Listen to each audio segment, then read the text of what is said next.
Okay, so for exercise 4.3, you probably won't have that much difficulty with it, but I want to highlight key words that are in the questions.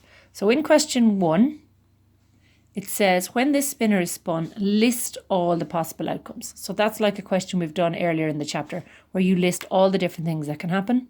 And then for the rest of the question, the word list is used. So you're going to have to list all the different ways that these events can happen. So I've started question 1 here, and this is what it looks like. So all the outcomes are 1, 2, 3, 4, 5, and 6.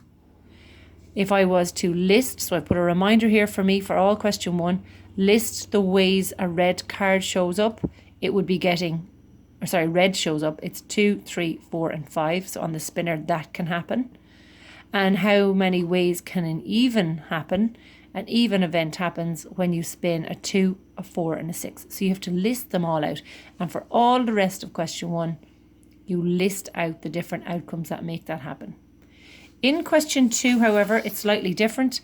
The card is selected at random from these coloured digit cards. And instead of listing, it just says, write down the number of outcomes for these events. So you don't have to list them. You just have to say how many.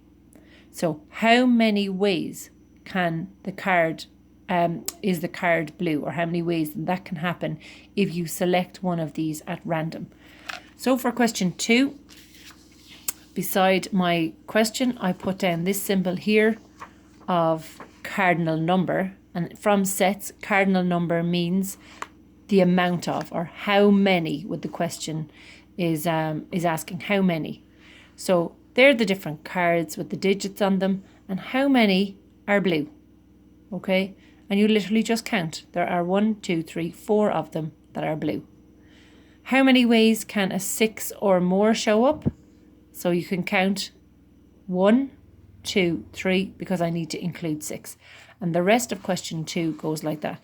So all I want you to be sure of is if you're listing or counting, and to make sure that you understand what the question is asking.